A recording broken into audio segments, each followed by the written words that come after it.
सो हम लोग आपका एलपीपी का जो पहले का जो 2 क्लास है, the first class I gave you brief idea that where do we use LPP and I showed you a model of it, ठीक है।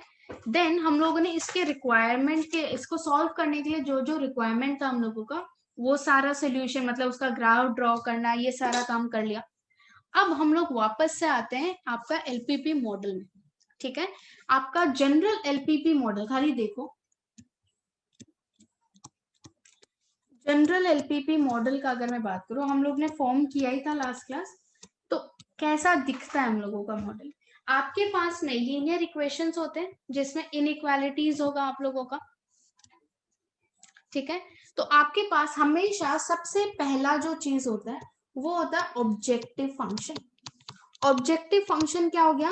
वो चीज जिसको आप ऑप्टिमाइज, मतलब आप या तो मैक्सिमाइज करना चाहते हो या फिर आप मिनिमाइज करना चाहते हो, ठीक है। सबसे पहला होता है ऑब्जेक्टिव फंक्शन, या तो आप मैक्सिमाइज करते हो या तो आप मिनिमाइज करते हो z को। हम लोग 2 वेरिएबल ही पढ़ते हैं। Then we have subject to, यहाँ पे हम लोग लिखते हैं सारा का सारा लीनियर कॉन्स्टेंट्स। हम लोगों को 2, 3, 4 कितना भी दिया हुआ रह सकता है, ठीक है। फॉर एग्जाम्पल अगर मैं ऐसे बोलूं a1x plus b1y, a1x plus b1y, या तो लेस देन इक्वल टू होगा या तो ग्रेटर देन इक्वल टू होगा, कुछ भी एक c1, a2x plus b2y less than equal to greater than c2। ऐसे करके नंबर ऑफ इक्वेशंस हो सकते हैं, an(x), bn(y) less than equal to या greater than equal to c power n, ठीक है। एंड लास्ट हम लोगों के पास में क्या होता था? Non negative restriction. ये क्या होता है? 0 से बराबर या उससे बड़ा होगा। आपका जो वेरिएबल्स है they both should be greater than and equal to 0। हम लोगों का हर बार एलपीपी जो मॉडल होगा वो ऐसा ही दिखेगा, मतलब एलपीपी के जो क्वेश्चंस होंगे भले हम फॉर्म कर रहे हो या फिर हम लोगों को फॉर्म करके दिया हुआ हो, हर बार वो दिखेगा ऐसा ही, ठीक है। सो हम लोग ने ये 3 डिफाइन कर लिया था। अब जो वेरिएबल्स आप यूज करते हो एक एलपीपी मॉडल में टू फॉर्म द रेस्ट्रिक्शंस, जिसके बेसिस में आप डिसीजन लेते हो टू मिनिमाइज या मैक्सिमाइज, यहाँ पे हम लोगों का सारा लीनियर कॉन्स्टेंट्स जो है वो कौन से वेरिएबल में? मतलब हम लोगों का जो लीनियर कॉन्स्टेंट, जो रेस्ट्रिक्शंस मैंने इनइक्वालिटीज लिखा है उसमें हम लोगों का वेरिएबल्स क्या यूज किया गया? x और y। x और y। तो हम लोग चाहते क्या? हम लोग वही x और y का वैल्यू चाहते हैं जिसके हेल्प से हम लोग z को ऑप्टिमाइज कर सकें। तो बेसिकली आपको ये z का जो डिसीजन लेने का हेल्प कर रहा है वो कौन कर रहा है? ये x और y वेरिएबल ही तो कर रहा है, उसी का वैल्यू करेगा। तो ये जो वेरिएबल्स हैं हम लोग यूज करते हैं अपने एलपीपी मॉडल में टू ऑप्टिमाइज z, उसे कहा जाता है डिसीजन वेरिएबल, ठीक है। मैं सारे टर्म से आपको वो करा रही हूँ, डिसीजन वेरिएबल्स। तो हम लोगों का यूजुअली डिसीजन वेरिएबल x और y, क्योंकि 2 ही वेरिएबल यूज करते हैं। The variables x, y that are used in the linear constants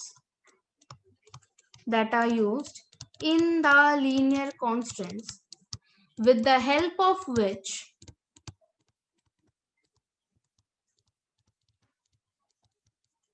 we optimize z, उसे कहा जाता है आपका डिसीजन वेरिएबल। अब हम लोग ने लास्ट क्लास देखा था, हम लोग ने लीनियर रेस्ट्रिक्शन, कॉन्स्ट्रेंट्स या लीनियर रेस्ट्रिक्शंस जो भी है उसका शेडिंग करना, उसका प्लॉटिंग करना सीखा था, ठीक है। हर बार या तो आपको आंसर में ऐसा मिलता था कि कॉमन एरिया शेडिंग है ही नहीं, कॉमन शेडेड एरिया है ही नहीं, लास्ट में 1-2 सम क्या था, तब हम लोग डिक्लेयर करते थे नो सोल्यूशन, ठीक है। या फिर आपका शेडेड एरिया आता था और उसी शेडेड एरिया को हम लोग क्या बोलते थे? आपका सोल्यूशन बोलते थे। उस शेडेड एरिया का टेक्निकल नाम होता है फिजिबल सोल्यूशन। जो हम लोग common shaded area finally shade करते हैं ना, सारा इनइक्वालिटी को सेटिस्फाई करने वाला, जिस एरिया को लास्ट में हम लोग शेड करते हैं वो शेडेड एरिया क्या होता है, जो सारा इनइक्वालिटी को सेटिस्फाई करता है, उस शेडेड एरिया को हम लोग बोलते हैं फिजिबल सोल्यूशन। क्यों सोल्यूशन बोल रहे हैं? सपोज आपका इनइक्वालिटी ड्रॉ करने के बाद में आपको ये वाला शेडेड एरिया मिला, तो इस एरिया के अंदर में जितने पॉइंट्स हैं वो लोग सब क्या करेंगे, सारे इनइक्वालिटी को सेटिस्फाई कर रहे हैं। ये वाला ब्लू वाला जो मैंने शेडेड एरिया बनाया है, इसके अंदर जितना भी x और y का वैल्यूज आएगा, वो सारा x और y में क्या खास बात है, वो सारा लीनियर रेस्ट्रिक्शंस या इनइक्वालिटीज को सेटिस्फाई करेगा, जिसको हम लोग ने इस ग्राफ में ड्रॉ किया। तो हम लोग जो सोल्यूशन वर्ड बोलते हैं, सोल्यूशन क्या होता है, जो इक्वेशन को सेटिस्फाई करे। तो ये जो सारे पॉइंट्स है ये सारे मेरे सोल्यूशंस होंगे अभी के लिए सारे, क्योंकि वो सारे रेस्ट्रिक्शंस को, सारे कॉन्स्टेंट्स को सेटिस्फाई कर रहे हैं। सो फिजिबल सोल्यूशन क्या हो गया, इन सभी x और y का वैल्यू का कलेक्शन को बोला जाता है फिजिबल सोल्यूशन। सोल्यूशन क्यों? बिकॉज इस एरिया में जितने भी x और y के वैल्यूज हमें मिलेंगे वो हर एक लीनियर कांस्टेंट को सेटिस्फाई करेगा। फिजिबल वाई, बिकॉज ये वाला जो है इन्हीं में से कोई सोल्यूशन आपको फाइनली एक फिजिबल आपका वो वैल्यूज देगा, जिसके हेल्प से आप अपना ऑब्जेक्टिव जो है वो मीट कर पाओगे। सो फिजिबल सोल्यूशन का मतलब हो गया हम लोगों का a set of values of the variable. हम लोग दो ही वेरिएबल में डील कर रहे हैं, इसलिए मैं दो ही वेरिएबल में सब कुछ डिफाइन कर रही हूँ। A set of values of the variables x, y is called a feasible solution, is called a feasible solution if it satisfies all the linear constraints as well as the non-negativity restriction। तो solution का मतलब हो गया जो आपका सारा का सारा कंडीशन जो भी सब्जेक्ट टू के बाद लिखा जाता है उन सबको वो सेटिस्फाई करे। सो ऐसे नहीं बोल सकते that is the final shaded area, the final shaded area obtained after considering all the linear constraints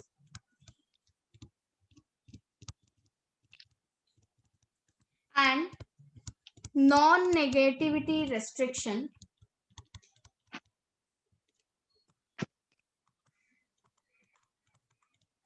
is known as feasible solution।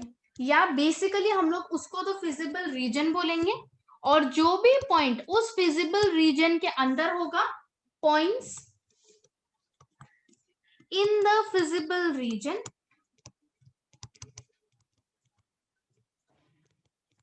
Are known as feasible solution. हम लोगों ने लास्ट क्लास में जितने भी सम्स किए थे उन सब में हम लोग ये फिजिबल रीजन ही ढूंढ रहे थे ना, ठीक है। तो हम लोगों का फिजिबल रीजन हो गया वो सारे सॉल्यूशंस जो आपके एक एक रेस्ट्रिक्शन को सेटिस्फाई करता है। अब हमें क्या मिल रहा है कि उन्हीं वैल्यूज में से कोई एक या दो या 10 या इनफाइनाइट जो है वो आपका z को ऑप्टिमाइज करेगा, उन्हीं सोल्यूशन में से होगा, बिकॉज जो आपका रेस्ट्रिक्शंस को सेटिस्फाई नहीं कर रहा वो z के पास पहुंचेगा ही नहीं।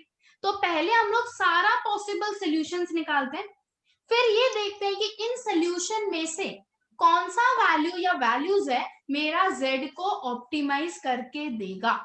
तो मुझे क्या करना है, my first step is always to plot all the inequalities, find the feasible region and then ये देखने का लास्ट फाइनल स्टेप कि वो जो पॉइंट्स फिजिबल रीजन के अंदर है उनमें से कौन सा वैल्यू आपका z को ऑप्टिमाइज करेगा। तो हम लोगों ने पहला 2 स्टेप ऑलरेडी सीख लिया। क्या क्या? इनइक्वालिटी को प्लॉट करना और सारा कंसिडर करके फिजिबल रीजन ढूंढना। ये 2 स्टेप सबको आता है, ठीक है। अब बचता है लास्ट थर्ड स्टेप। क्या स्टेप है? जब मैं इसी फिजिबल रीजन में से वो फाइनल आंसर ढूंढूंगी जो मेरा z को ऑप्टिमाइज करेगा, क्योंकि पिछले बार हम लोग ने जो भी किया उसमें z कंसिडर ही नहीं हो रहा था, खाली रेस्ट्रिक्शन कंसिडर हो रहे थे। अब जो रेस्ट्रिक्शन से आपको फिजिबल रीजन मिलेगा, हम लोग उस फिजिबल रीजन के हेल्प से उसमें जो भी पॉइंट्स हैं उनके हेल्प से उनमें से एक या इनफाइनाइट वैल्यूज को आपका ऑप्टिमाइज करने के लिए यूज करेंगे, and that will be our final solution. क्या ये सबको क्लियर है? इनफाइनाइट वैल्यू से तो फिर क्या करेगा हम लोग? आएगा आएगा, शांति रुको, सब होगा, डोंट वरी। ये लिखे क्या? क्या चेतन? मैम तो हम लोग का फिजिबल रीजन तो जो होगा वो हमेशा फर्स्ट क्वाड्रेंट में ही होगा क्या? क्योंकि x और y तो पॉजिटिव। अगर फॉर्मुलेट हम लोग करें, सीख पहले जब मैं आप लोगों को खाली ड्रॉ करना सिखाऊंगी ना, तब ये x, y greater than equal to 0 में नहीं भी दे सकती हूँ। क्यों? क्योंकि मैं उसमें खाली थ्योरेटिकल सम्स करा रही हूँ कि आप ग्राफ ड्रॉ करना सीख जाओ ठीक से। लेकिन जब हम लोग कोई भी प्रैक्टिकल प्रॉब्लम सम्स, बेसिकली हम लोग प्रैक्टिकल प्रॉब्लम का फॉर्मुलेशन करके, जैसे हम लोग ने फर्स्ट क्लास में जो किया था, मैंने एक सीन डिपिक्ट किया, उसके हेल्प से आप लोगों ने ढूंढा था ना। तो अगर कोई भी प्रैक्टिकल प्रॉब्लम है तो आंसर हमेशा फर्स्ट क्वाड्रेंट में होगा। क्यों? क्योंकि एक्स और वाई नेगेटिव फिर होगा ही नहीं कभी। लेकिन अगर खाली आपको ऑलरेडी फॉर्मुलेट करके खाली थियोरेटिकली सॉल्व करने दे रहा हो, तब जरूरी नहीं है कि x comma y greater than equal to 0 दिया हुआ, तब आपका आंसर और कहीं भी हो सकता है। मतलब कोई भी केस स्टडी या प्रॉब्लम सब में हमेशा फर्स्ट क्वाड्रेंट ही आएगा हम लोग का आंसर। अगर प्रॉब्लम सम्स टाइप है या आप फॉर्मुलेट कर रहे हो, हमेशा फर्स्ट क्वाड्रेंट होगा 99% केसेस। अगर क्वेश्चन में ऑलरेडी वो इक्वेशन लिखा हुआ ही है तब हो सकता है वो ना, अदरवाइज हमेशा होगा। मैम बोलो। मैम तो बाकी के क्वाड्रेंट में क्यों नहीं डाल सकता? आप कोई भी प्रैक्टिकल प्रॉब्लम अगर करते हो तो हम लोग क्या चीज से डील कर रहे होते हैं? हम लोग या तो क्वांटिटी से डील कर रहे होंगे कि क्या चीज का कितना प्रोडक्शन होना चाहिए या कितना मिक्स आपको करने का जरूरत है। नहीं मैम, वो तो समझ गया। अगर हम लोग खुद से कुछ ऐसे फॉर्म करते तब हम लोग दूसरा क्वाड्रेंट में क्यों नहीं ले सकता? अगर हम लोग फॉर्म कर रहे हैं मतलब हम लोग कोई सिचुएशन से ही तो फॉर्म करेंगे कि आपको बोला, जैसे मैंने फर्स्ट क्लास में बोला था, मैंने आप लोगों को बोला था कि मेरे को बिजनेस करना है सपोज ए और बी प्रोडक्ट का, तो अगर आप उसको फॉर्मुलेट कर रहे हो तो उसमें हो तो रहा क्वांटिटी का ही बात है, तो आप उसमें कैसे नेगेटिव जा सकते हो? कोई भी फॉर्मुलेशन हम लोग अगर कर रहे हैं तो ऑब्वियसली वो कोई प्रैक्टिकल प्रॉब्लम का ही कर रहे हैं। प्रैक्टिकल प्रॉब्लम में आप 4-5 चीजों के बारे में ही बात कर रहे होते हो यूजुअली, क्वांटिटी, कॉस्ट हो गया, प्रॉफिट हो गया, आपका सपोजिंगली मिक्सचर्स का क्वांटिटीज हो जाएगा, घूम फिर के बात तो इन्हीं चीजों का होगा। तो इनमें से तो कोई भी नेगेटिव वैल्यू नहीं लेता, कम से कम बस हो सकता है 0 ले। तो हम लोग का बाकी क्वाड्रेंट तो आएगा ही नहीं कभी प्रैक्टिकली। ठीक है मैम। आप लोगों का यहाँ तक ठीक है? हाँ मैम। ये तीनों सब पेज समझ में आया सबको? हाँ मैम। पक्का? कोई डाउट किसी को? ठीक है।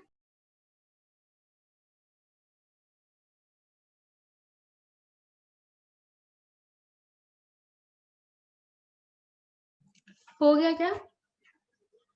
हाँ मैम। ओके, अब अगर आप लोगों को याद हो, हम लोगों ने फिजिबल रीजन ड्रॉ करना सीखा था ना लास्ट क्लास। तो 2 तरीके के सॉल्यूशंस आ रहे थे, अगर आप लोग पेज टर्न करके देखो, या तो नो सॉल्यूशन था कि कोई कॉमन एरिया है, ठीक है, लेकिन अगर कॉमन एरिया है भी तो 2 तरीके के पॉसिबिलिटीज हो रहे थे। जब आपका पहला वाला हो गया, जब सॉल्यूशन जो आ रहा है, जो फिजिबल रीजन है वो ऐसे बंद है पूरा, और एक बार जब आपका जो फिजिबल रीजन है वो यहाँ पे पूरा का पूरा ये shaded area,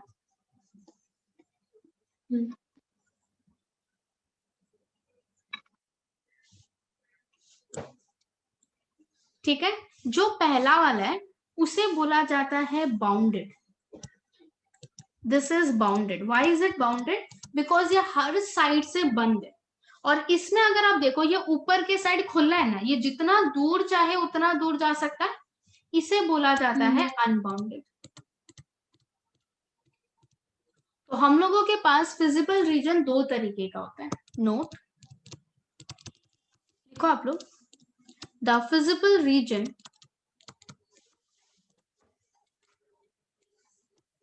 is of two types. एक होता है आपका बाउंडेड और एक हो गया अनबाउंडेड। हम लोग दोनों का सोल्यूशन ढूंढेंगे। बाउंडेड का जो सोल्यूशन ढूंढने का तरीका होगा, अनबाउंडेड में वो सेम है, बस लास्ट में कुछ एक्स्ट्रा होगा।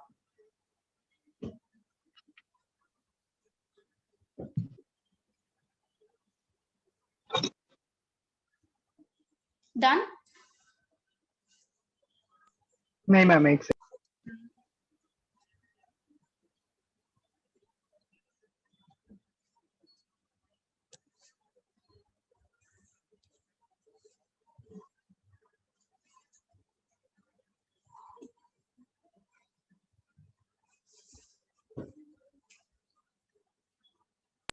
हाँ मैम हो गया।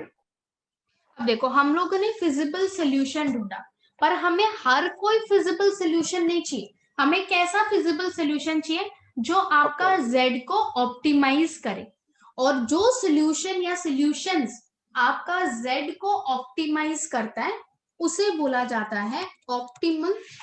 साथ साथ में लिख सकते हो, उसे कहा जाता है ऑप्टिमल फिजिबल सोल्यूशन। बेसिकली जो हम लोग चाह रहे हैं, अभी हम लोग ने फिजिबल रीजन में से फिजिबल सोल्यूशन ढूंढ लिया। उस फिजिबल सोल्यूशन के बाद में हम लोग जो वैल्यूज आपका z को मैक्सिमाइज या मिनिमाइज कर रहा होगा उसे बोला जाएगा ऑप्टिमल फिजिबल सोल्यूशन। सो अ फिजिबल सोल्यूशन, मतलब फाइनल आंसर जो है वो final answer basically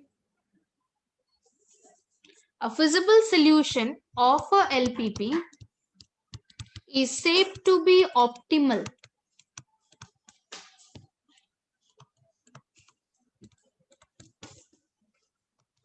if it also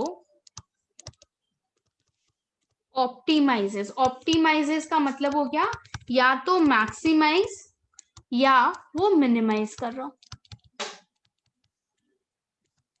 minimises the, किसको मिनिमाइज या मैक्सिमाइज करना? जेड क्या बोलते हैं उसको? ऑब्जेक्टिव। Objective function.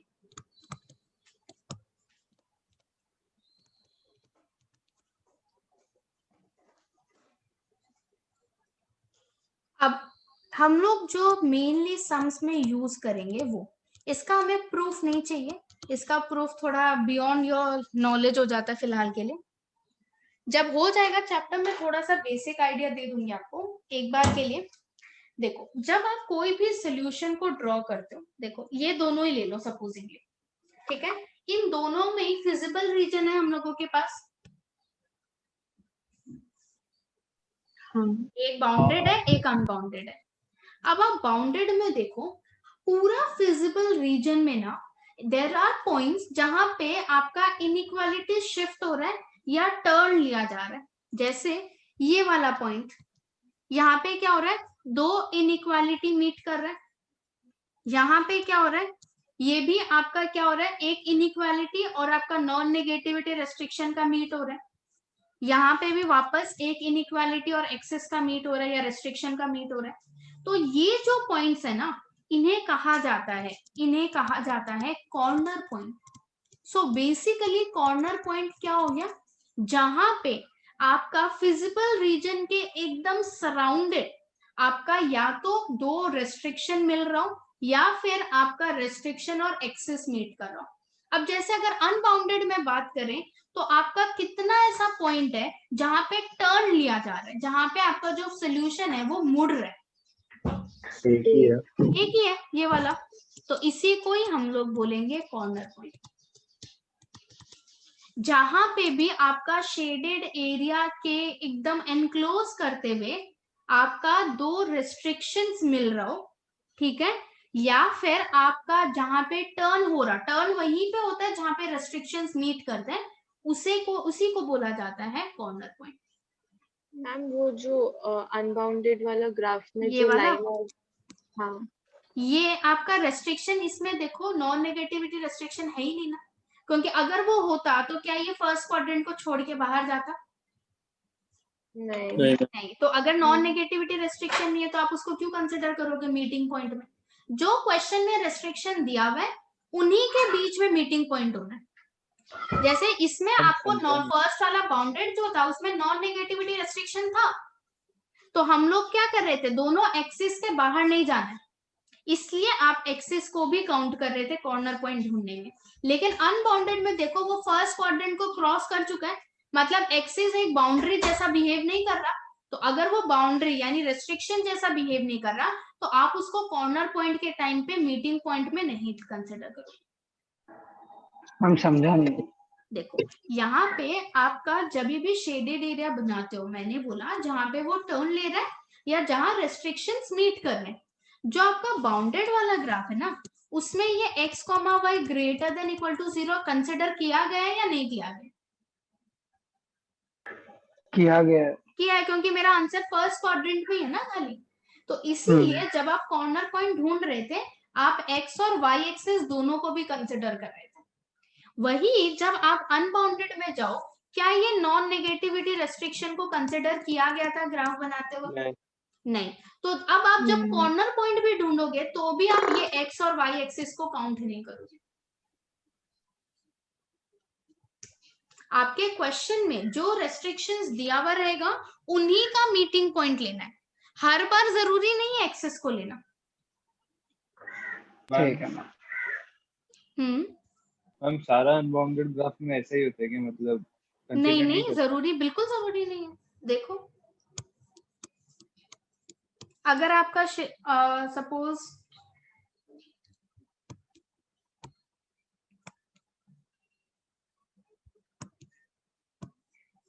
ये, इसमें भी चलो एक्स एक्सिस तो क्रॉस हो ही रहा है, आई थिंक सो। अनबाउंडेड है तो जरूरी नहीं है, अभी हम लोग एक दो सम्स करेंगे आपका आएगा जिसमें आपका जो ग्राफ है वो अनबाउंडेड है, लेकिन जरूरी नहीं है कि वो एक्सिस को क्रॉस करेगा। ठीक है, जैसे ये ले लो, अब ये अगर आपका अनबाउंडेड रीजन है ना, ये अनबाउंडेड, हम एक्सटेंड होके तो छू ही जाएगा एक्सिस को। क्या बोल रहे हो? ऊपर का जब हम लोग एक्सटेंड करेगा उसको अनबाउंडेड को तो छू ही जाएगा एक्सिस को, तो बाई वाला। देखो अगर वो ऐसा नहीं होता, अगर ये इसके ऊपर और यहाँ पे दिया हुआ है तो जब आप देखोगे ये कहाँ जहाँ पे भी मिलेगा, ठीक है, आपका ऑटोमेटिकली आपके डायग्राम के टाइम पे तो ये नहीं होगा मेरे हिसाब से, या तो x, y नहीं दिया हुआ है तब हो सकता है बहुत दूर जाके ये मिले, क्योंकि है तो एट द एंड इनफाइनाइटली आप कंटिन्यू कर सकते हो, तो हो सकता है बाद में जाके वो सेकंड क्वाड्रेंट में चला जाए। मैम और अगर गया तो हम लोग उसको कॉर्नर पॉइंट कंसीडर नहीं करेंगे। ठीक है। अगर क्वेश्चन में आपको बोला हुआ है कि x, y greater than equal to 0 है, तब तो ये उसको पहला बात तो क्रॉस ही नहीं करेगा, ठीक है, तो हम लोग तभी आपका उसको बाउंडेड पॉइंट लेंगे। लेकिन अगर वो क्वेश्चन में नहीं दिया हुआ है तो हम लोग उसको बाउंडेड पॉइंट नहीं लेंगे। ठीक है। अब जिसके लिए मैं ये बढ़ा रही थी फाइनल लाइन कि आपका जो ऑप्टिमल सोल्यूशन हो सकता है, ठीक है, the optimal solution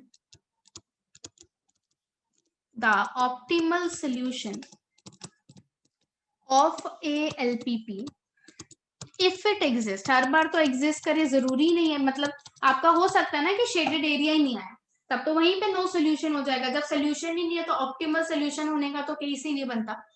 so the optimal solution of LPP अगर वो एग्जिस्ट करता है तो occurs eight one of the extreme, या एक्सट्रीम मतलब कॉर्नर पॉइंट हो गया, कॉर्नर पॉइंट का दूसरा नाम है एक्सट्रीम और corner point of the feasible reason.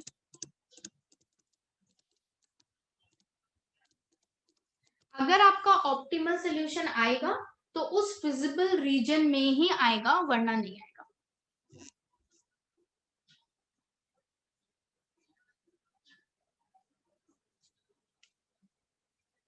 Ma'am बोलो। मैम मैम एक बार एग्जांपल से एक्सट्रीम कॉर्नर पॉइंट्स एक बार वापस अभी हम लोग समझाइए। करेंगे, हो गया मेरा थ्योरी, अभी हम लोग सम से करेंगे। तो मैम मतलब one of the answer corner point से है हाँ, वन ऑफ द आंसर नहीं, फाइनल आंसर आपका कॉर्नर पॉइंट ही होगा हमेशा। हमेशा, अगर है तो। अगर एग्जिस्ट कर रहा है तो आंसर कॉर्नर पॉइंट ही होगा, कभी भी बीच का पॉइंट नहीं होगा, कभी भी। और जितना कॉर्नर पॉइंट उतना आंसर वैसे है। वो जरूरी नहीं है। आपके पास अगर सपोज 5 कॉर्नर पॉइंट है, हो सकता है उनमें से एक सोल्यूशन हो या 2 सोल्यूशन हो या 3 हो, जो भी।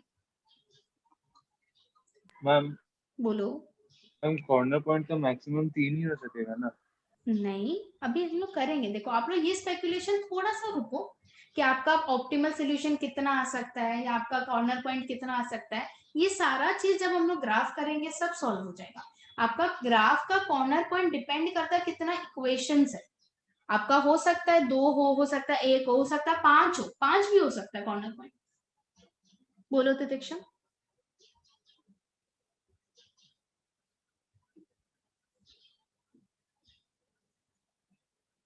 तितिक्षा आपको डाउट है, बोलो। हम ऐसा क्यों होता है कि मतलब कॉर्नर पॉइंट्स में एग्जिस्ट करते हैं? अगर सारा सोल्यूशन है तो सिर्फ वही के कॉर्नर ऑप्टिमाइज पॉइंट करते हैं। हमेशा एग्जिस्ट करेगा, हर मतलब बार वही एक क्यों तो कम से ऑप्टिमाइज कम करते कॉर्नर हैं? पॉइंट एग्जिस्ट करेगा। अगर सोल्यूशन होगा तो वही होगा, वरना नहीं होगा। वही पूछ रहे हैं, मतलब ऐसा क्यों होता है? मैंने वही तो बोला, इस थ्योरम का जो प्रूफ है उसके लिए जो नॉलेज चाहिए वो आप लोग के पास है नहीं, तो मैं चाह के भी आपको समझा नहीं पाऊंगी। ठीक है। ठीक है, जो भी मैम थोड़ा कोई थोड़ा टूटा फूटा आपको मैं समझा सकती हूँ वो मैं चैप्टर के एंड में समझा दूंगी, उसमें से जितना आप समझ पाओ। ठीक है, जो समझ में नहीं आ रहा है उसका उपाय नहीं होगा। ठीक है। मैम ऐसे बोलो। हो सकता है क्या कि दो लाइन पैरेलल है तब तो कॉर्नर पॉइंट कैसे होगा? तो फिर सोल्यूशन भी नहीं होगा। ठीक है। अगर देखो, अगर पैरेलल है ऐसा, ठीक है, या तो आपका शेडेड एरिया होगा ही नहीं, और अगर होगा तो कुछ ऐसा होगा। ठीक है, अब अगर इसमें नॉन नेगेटिविटी रेस्ट्रिक्शन है तब तो आपका कॉर्नर पॉइंट ये आ जाएगा। अगर नहीं है तो कोई कॉर्नर पॉइंट आएगा ही नहीं, तो आप पूरे को इनफाइनाइट सोल्यूशन बोल के बंद कर दोगे। ठीक है। मैम ओरिजिन हो सकता है क्या कॉर्नर पॉइंट? हाँ, क्यों नहीं हो सकता? अगर वो कॉर्नर पॉइंट है तो, और जहाँ पे मीटिंग पॉइंट है तो क्यों नहीं हो सकता? आप ऊर्जा को अभी क्या बताया? इसने बोला अगर 2 लाइन पैरेलल है, ठीक है, तब तो आपका वो लोग मीट ही नहीं करेगा। अगर वही 2 रेस्ट्रिक्शन आपका, तो पैरेलल लाइंस मीट नहीं करेंगे तो आपके पास कॉर्नर पॉइंट आएगा कहां से? अगर कॉर्नर पॉइंट ही नहीं आएगा तो आप सोल्यूशन ढूंढोगे कैसे? इन दैट केस आएंगे हम लोग, वो भी स्टेज करेंगे, डोंट वरी। मैं हर सिनेरियो दिखाऊंगी आप लोगों को। करें? हम एक बार अब ऑप्टिमल फीजिबल सॉल्यूशन वापस समझा सकता है क्या? आपके पास देखो फिजिबल रीजन क्या हो गया, जिसके अंदर फीजिबल सॉल्यूशन फ्लाई करता है। मतलब जो आपका फाइनल शेडेड एरिया होता है, हाँ मैम। ठीक है, उन शेडेड एरिया में इनफाइनाइट पॉइंट्स है। हाँ मैम। वो सारे सोल्यूशन है, किसके सोल्यूशन है? आपके सारे linear X and Y। Constants के सोल्यूशन है। पर मुझे खाली सोल्यूशन नहीं ढूंढना है, मुझे ऐसा सोल्यूशन ढूंढना है जो z को ऑप्टिमाइज करे द बेस्ट। ठीक है, या तो वो मैक्सिमाइज करे z को या मिनिमाइज करे। तो वो जो शेडेड एरिया में पॉइंट्स हैं उनमें से जो आपका z को मैक्सिमाइज या मिनिमाइज जो आप चाह रहे हो वो करता है, उस सोल्यूशन को ऑप्टिमल फिजिबल सोल्यूशन बोला जाता है। ठीक है मैम। मतलब आपका फाइनल आंसर बेसिकली। ठीक है मैम।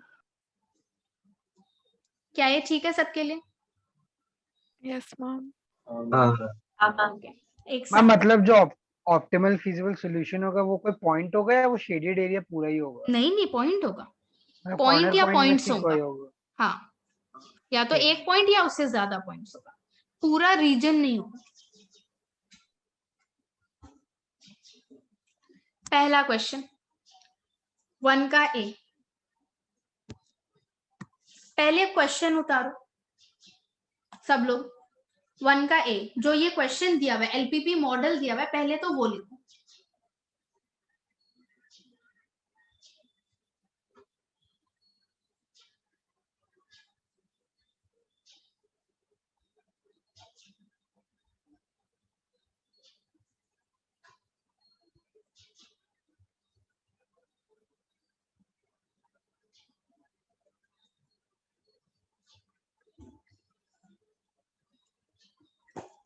लिख लिया?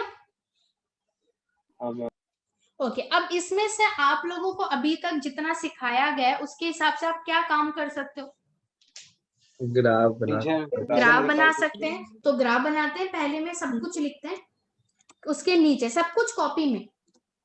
मैम एक बार दिखाइए ना, वो लिखा नहीं था।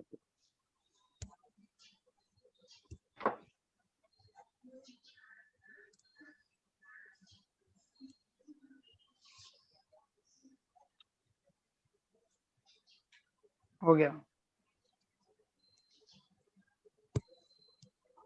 So considering the equations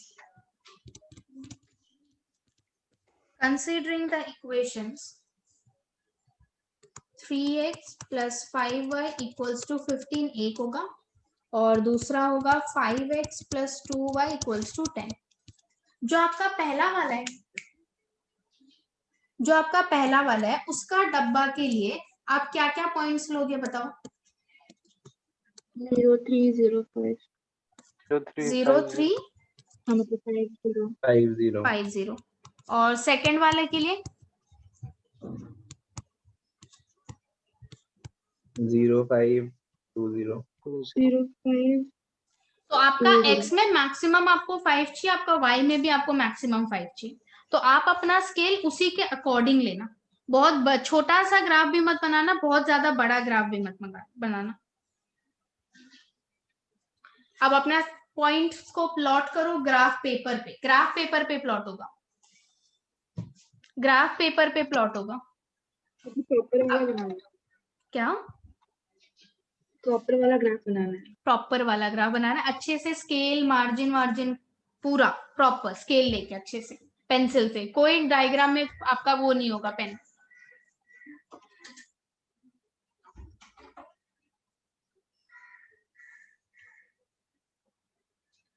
यहाँ पे कॉपी में खत्म हो गया, ग्राफ पेपर में जाओ और अपना डायग्राम बनाओ।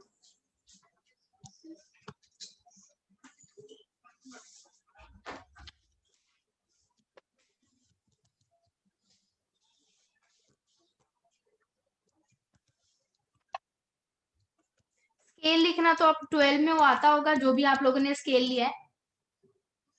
5 स्मॉल स्क्वायर्स को 1 यूनिट लिया या 10 स्मॉल स्क्वायर्स को 1 यूनिट लिया, आप देख लो अपने हिसाब से। स्केल ग्राफ में एकदम ऊपर में लिखना पेंसिल से।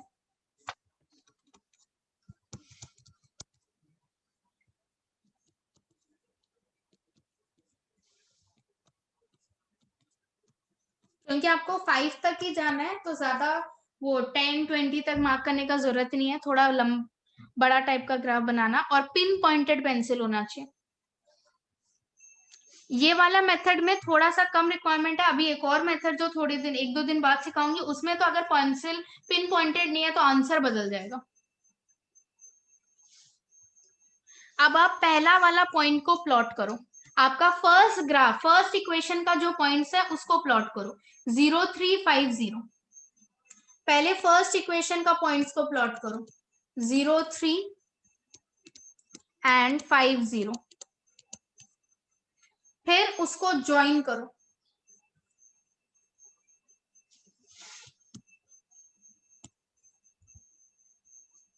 Arrows and right the equation.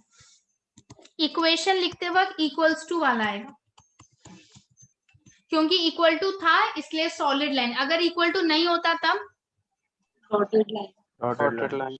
अब इसका शेडिंग कहाँ होगा, ऊपर होगा या नीचे? नीचे। नीचे होगा। अब आप देखो कई बार, ठीक है, आप लोगों का सोल्यूशन में ये भी लिखा हुआ बेटर होता है। अब ये लाइन का सोल्यूशन ऊपर है या नीचे, क्या बोला आप लोगों ने? नीचे। नीचे है। तो क्वेश्चन में आपका ग्राफ में तो एरो बना दिया, यहां पे आप लिखो the solution will be lower half of the plane. आपका जो भी ग्राफ है उसका नीचे वाला इस इक्वेशन का सोल्यूशन होगा। कॉपी वाला एरिया में लिखना ही है। क्या कॉपी में लिखना ही है जहां बनाएंगे। ये कॉपी में ही है, ये कॉपी है। ग्राफ में खाली ग्राफ कॉपी, ग्राफ पेपर, वो ग्राफ ड्रॉ होगा आपको ग्राफ पेपर पे, और कुछ नहीं लिखना उस पे। ग्राफ पेपर पे कुछ भी नहीं लिखना है। अब सेकंड वाले को प्लॉट करो। 0 5 2 0 ज्वाइन।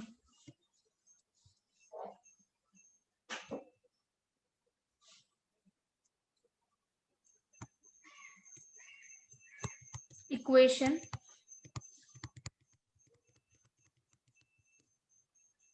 अब इसका ग्राफ कैसा होगा? मैं नीचे इसका एरिया किधर होगा, नीचे ऊपर होगा। या नीचे? नीचे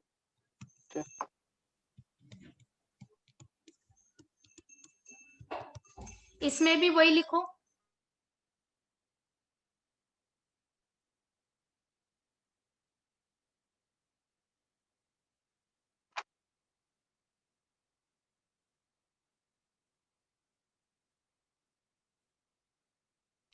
इसमें सोल्यूशन क्या होगा? The solution will be lower half of the plane. ये लाइन लिखना कंपल्सरी नहीं है, आपका मन, लिखना चाहते हो तो भी चलेगा, नहीं लिखना चाहते हो तो भी चलेगा, बिल्कुल मैंडेटरी नहीं है, कोई मार्क्स नहीं कटेगा इसके लिए। अब देखो हम लोग के क्वेश्चन में जो था नॉन नेगेटिविटी रेस्ट्रिक्शन था, तो वो दोनों आपको क्या बोलता है? आपको फर्स्ट क्वाड्रेंट क्रॉस नहीं करना है, यही तो बोलता है। तो आप फर्स्ट क्वाड्रेंट को ध्यान में रखो और ये दोनों इक्वेशन के नीचे। So what will be your shaded area? 0 3 से लेकर 5 0। तो 3 से 2 0 तक। ये वाला क्वाड्रिलेटरल। हाँ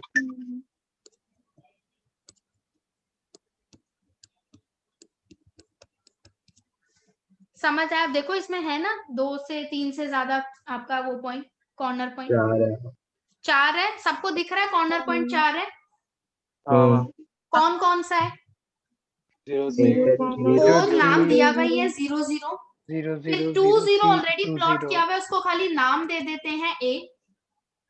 फिर ये वाला पॉइंट होगा आपका B। क्या आप इस पॉइंट का ग्राफ से इक्वेशन निकाल सकते हो? क्या आपको इस पॉइंट का इक्वेशन या कोऑर्डिनेट ग्राफ से मिल रहा है क्या? कितना? 1, 2.5 मेरा ग्राफ पूरा प्रॉपर नहीं है। 1, 2.5 आप प्लॉट करके देखो आपका इक्वेशन को वो सेटिस्फाई कर रहा है। 2.4 होगा कुछ होगा ना। सुनो, एक्यूरेट मिल रहा है? नहीं मिल रहा है। अगर एक्यूरेट नहीं मिल रहा है तो अच्छे से सुनो क्या होने वाला है। ये जो पॉइंट बी है, ये कौन सा दो लाइन का इंटरसेक्शन से आपको मिल रहा है? x plus 5y x plus 2y और 5y इक्वल टू 15 और दूसरा लाइन कौन है मेरा?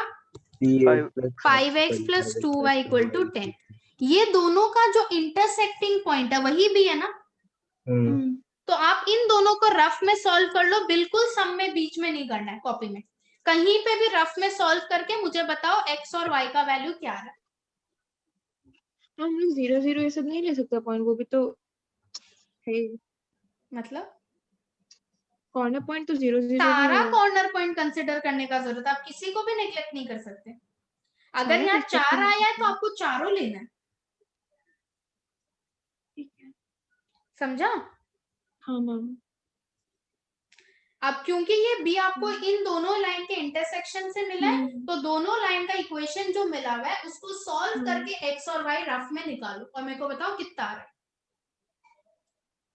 मैम 20/19 आया है x तो। ओके, और y? y 45/19 45/19 सबका यही आया है क्या? हाँ आहान, हाँ मैम यही है। साक्षी, हाँ मैम। आ गया सबका? ओके, नेक्स्ट आपका नेक्स्ट कॉर्नर पॉइंट कौन है? 0 0 3। तो आपको अपना सारा कॉर्नर पॉइंट्स मिल गया। ये सब कुछ ग्राफ में प्लॉट हो गया। मैंने जो अभी मार्किंग किया O A B C और B का कोऑर्डिनेट लिखा है वो भी कर लिया। यहाँ पे स्केल लिखा है। हाँ ओके, अब कॉपी पे वापस आ जाओ। तो हम लोग सबसे पहले लिखेंगे कि therefore OABC is the feasible region. OABC is the feasible region. लिख लिया? यहां तक हम लोग ऑलरेडी कर ही रहे थे, खाली मैंने कोऑर्डिनेट ढूंढना एक्स्ट्रा किया अभी तक। अब हम लोग देखेंगे Z में। बड़े आगे हटा दो ये। अब देखो अपनी कॉपी में एक टेबल बनाओ, देख लो टेबल में क्या आएगा।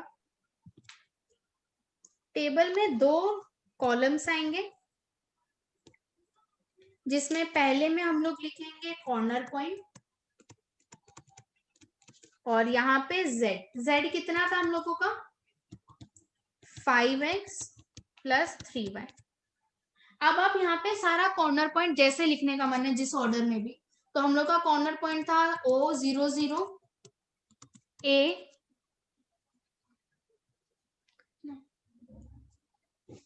A20 B, 20/19, 45/19 and C 30। यही था हम लोगों का कॉर्नर पॉइंट। अब आप ये वैल्यूज को एक एक करके मैम वो Z में डालो। 0,3 है। 0,3।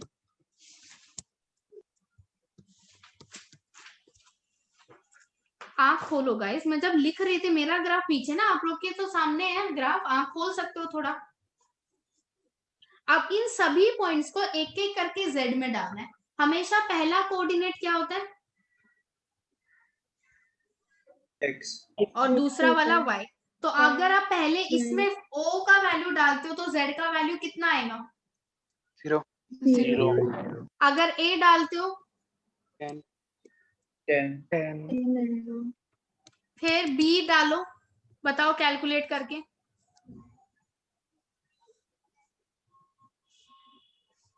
235/19 235/19 अप्रोक्सीमेटली कितना होगा ये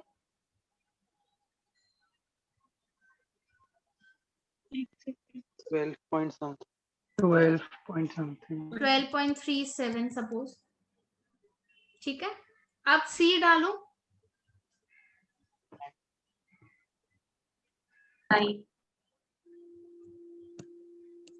आपको Z को क्या करना था, मैक्सिमाइज ना मिनिमाइज?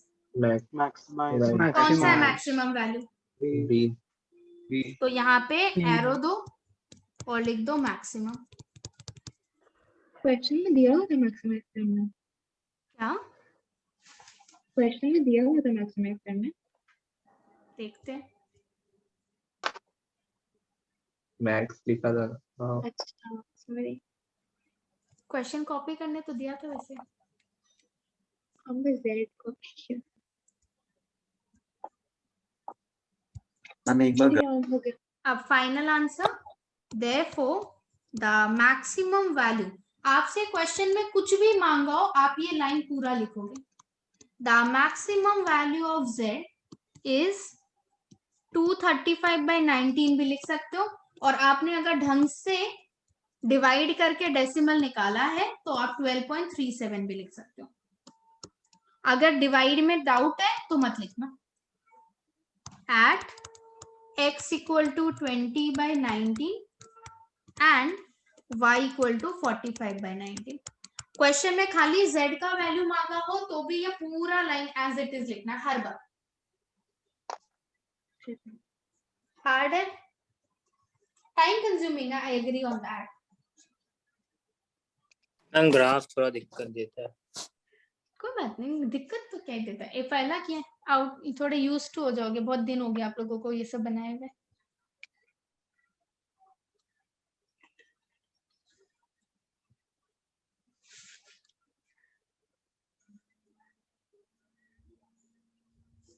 लिखे हमारा सबने हाँ ओके। मैम वेट करना है कोई का? उदय आपने कर लिया? हाँ मैम। सुहानी? हाँ मैम। सब लोग नंबर बी करो, फिर क्वेश्चन नंबर बी करो सब लोग। लिखना पहले अपनी कॉपी में क्वेश्चन। मैं अभी के लिए नहीं बोल रही क्योंकि पेज टर्न करना है, एग्जाम में भी लिखना है।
स्टार्ट किया आप लोगों ने?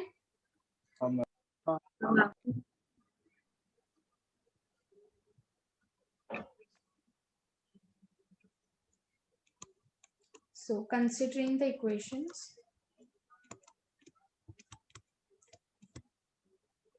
पहले तीनों का डब्बा बनाना ताकि आपको पता चले कि स्केल किस हिसाब से लेना है।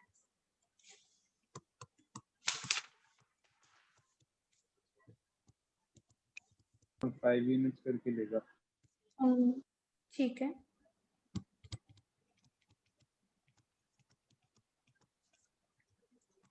So पहला का डब्बा में क्या पॉइंट्स आ रहा है? 0, 20, 40, 0, 20, 40, 0. Second? 0, 30, 0. 0, 10, 30, 0. Third? 0, 30, 0 होगा क्या? 0 X 10, Y 0. फिर अगर X को 0 ले रहे हो Y 30. 30, फिर X Y, अगर X 0 है तब Y कितना है? 20, 20. अगर Y 0 है 15, 15. तो आपको मैक्सिमम 40 वगैरह चाहिए तो आप 5-5 का ले लो।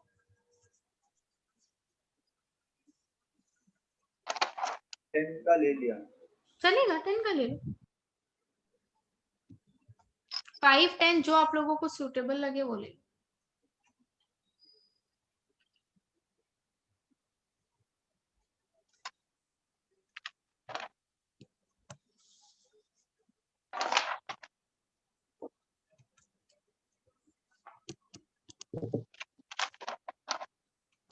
एक एक इक्वेशन करके करना, हीरो नहीं बनना कि सब पहले प्लॉट करके वो कर लो, बारी बारी से करना।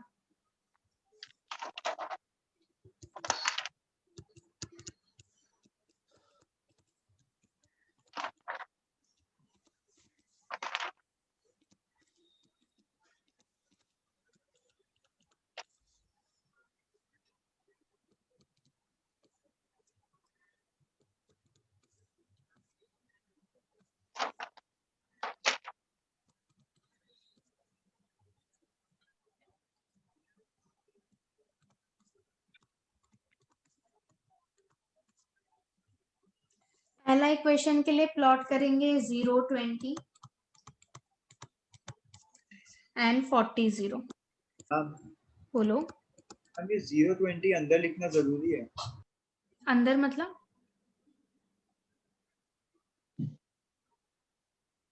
फर्स्ट क्वाड्रेंट के साइड बोल रहे हो या ग्राफ में? ग्राफ में मैम। ऑब्वियसली ग्राफ में तो लिखना ही है कोऑर्डिनेट्स। ठीक है मैम।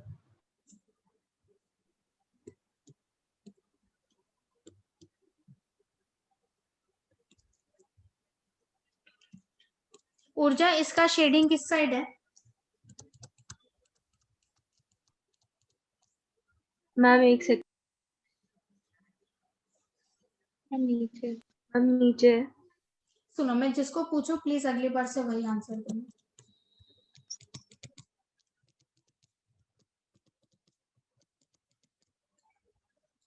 अब सेकेंड इक्वेशन, ये वाला सबका आया है नीचे की तरफ? हाँ मैम। ओके, नेक्स्ट प्लॉट करो। 10 0 0 30।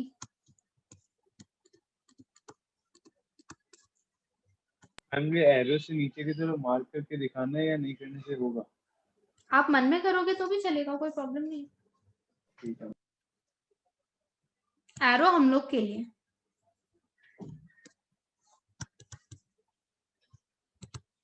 अदिति, इसका शेडिंग कहाँ है?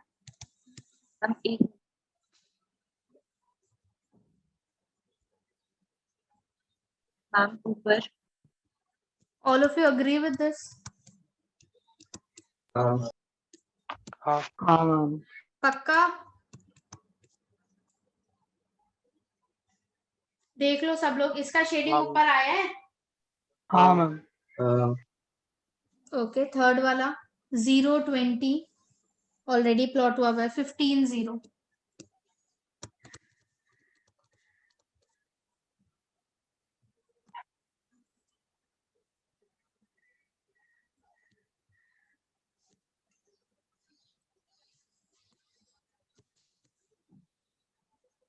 इसलिए थोड़ा सा बड़ा डायग्राम बनाना चाहिए, इतना कुछ लिखना होता है। अनुष्का, इसका शेडिंग का है? ऊपर मैम। पूछना बोलो। जितना बार भी हम लोग को पता नहीं होगा, लाइक पॉइंट हम लोग लोकेट नहीं कर पाएगा, मैं इक्वेशन से निकाल सकते हैं पॉइंट्स। हाँ, अब आप लोग इसका शेडिंग करिए, कौन सा है कॉमन एरिया? मैम वो बड़ा वाला ट्रायंगल होगा। ट्राइंगल? हम क्वाड्रिलैटरल होगा। क्वाड्रिलेटरल। देखो ये लाइन quadrilateral नीचे होगा। जाने बोल रहा है। मैंने ये एरोज आप लोग के समझने के लिए इतने बड़े बड़े बनाए। हाँ, आप लोग बनाओ या नहीं बनाओ, दोनों के हिसाब के ऊपर है। इसमें भी नॉन नेगेटिविटी रेस्ट्रिक्शन था ना? तो फर्स्ट क्वाड्रेंट के नीचे नहीं जाना है ना? ये आएगा। प्रियांशु, इसका कॉर्नर पॉइंट्स क्या है बताओ? 40,0। ठीक है। एक होगा 10,0। एक होगा 10,0 नहीं होगा। प्रियांशु, आपने क्या बोला? मैंने सुना नहीं, एक्चुअली मिस कर दिया। 40,0 के बाद मैम ये एक और एरो तो मैम उस लाइन का ऊपर की तरफ है, तो हमने उसको एक्सटेंड क्यों नहीं किया? उसको एक्सटेंड करने से ये लाइन तो उसको नीचे जाने ही नहीं दे रहा। आप जब इस लाइन को बना रहे हो, ये लाइन तो आपको नीचे जाने ही नहीं देगा। अच्छा ठीक है मैम। हाँ हाँ हाँ, ठीक है। तो आपका एक 15,0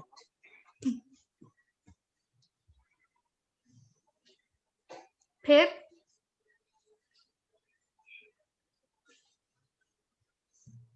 मैम ढूंढ रहे। अब ये दो तो ढूंढा हुआ नहीं हम लोगों का। सी कौन सा दो का इंटरसेक्शन से बन रहे उदय?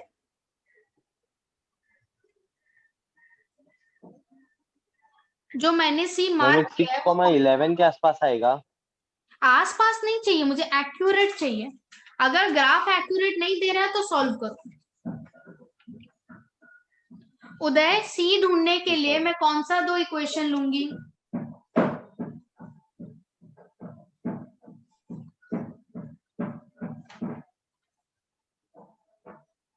उदय, हेलो।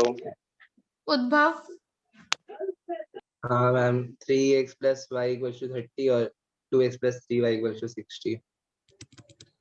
सॉल्व करो, मेरे को बताओ कितना आ रहा है इससे।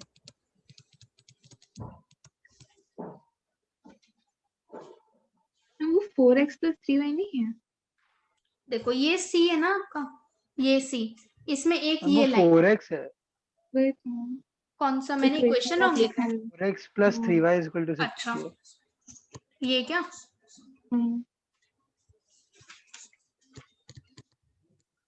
तो यहाँ पे भी 4 होगा फिर ऊपर। सॉल्व करो और x और y बताओ। मैम C 6,12 है और D 4,18। C 6,12 आया, बाकी लोगों का देखो। मैम x 12 है। हम x 6 है, y 12 है। हमें x 6 प्रतीक्षा, है। हाँ ये दोनों इक्वेशन को सेटिस्फाई कर रहा है, ठीक है ये।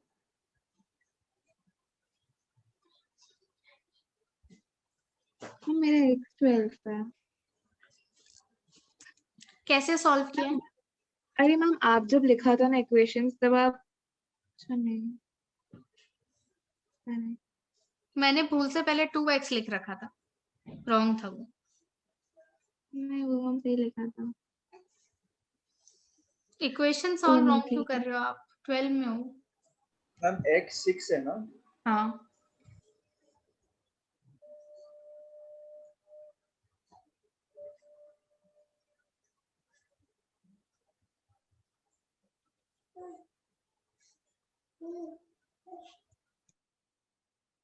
मैम इसमें जैसे 12 और 6 है, हम लोग का ग्राफ में तो इतना एक्यूरेट आया ही नहीं है, तो उससे कोई दिक्कत नहीं होता? नहीं नहीं, थोड़ा अप्रोक्सीमेट है ना। हाँ।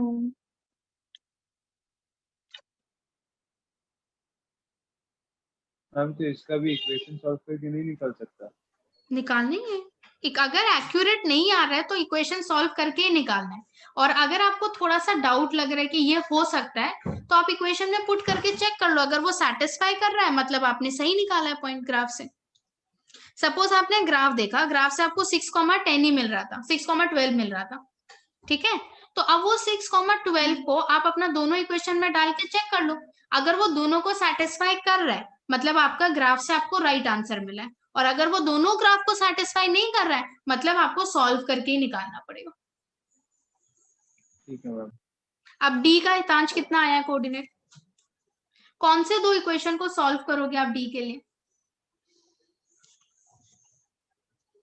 Ma'am x plus 2y equals to 40 और 3x plus y equals to 30। ठीक है, ये रहा डी का एक इक्वेशन, ये वाला है x plus 2y, और एक ये वाला लाइन है जो है 3x plus y। तो इन दोनों को सॉल्व करने से आपको कितना मिल रहा है डी का कोऑर्डिनेट? हम निकाल दें। 4,18। 4,18। 18 से हो सकता है 10 20 एक सेकेंड, 36 और 440 16, ये तो ठीक है। आप क्या बोल रहे हो अनुष्का?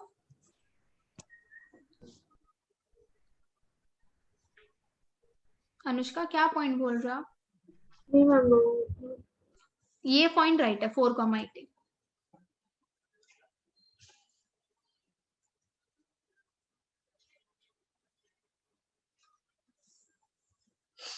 आ गया क्या सबका? काव्य आपका आया है ये सब? हम y18 आ और गया। x4। हाँ y18 और x4 सबका यहाँ तक हो गया है क्या? हाँ मैम। तो आप इसमें कॉपी में लिख लो फिर,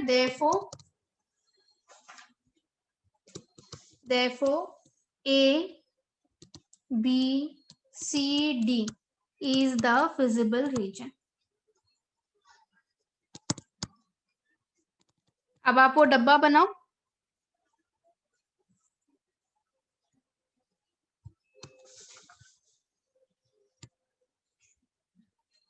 मैम C है मैम मतलब अगर दो वैल्यू इक्वल आया तब दोनों होगा ना? आएंगे आएंगे, शांति, थोड़ा शांति, टू सून टू टेल। आपका डाउट जरूर क्लियर होगा, डोंट वरी। हाँ मैम सी हो रहा Z कितना था हम लोगों को? 20x plus 10y। तो हम लोग का 4 कॉर्नर पॉइंट है। पहले A 40,0, फिर B 15,0, C 6,12 एंड D 4,18। तो आपने A को पुट किया तो कितना आया? मैम 800 800 B पुट करने से 300 C पुट करने से 240 240 D पुट करने से 260 260 हमें मैक्सिमम निकालना था या मिनिमम? मिनिमम कौन सा है मिनिमम वैल्यू? C ये हो गया 240 वाला मिनिमम। तो कंक्लूड कर दो, therefore minimum value of Z is 240 at x equals to 6 and y equal 12।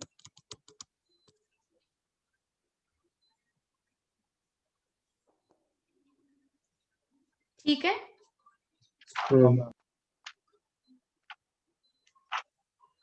कोई डाउट है किसी को? नहीं, ओके देन।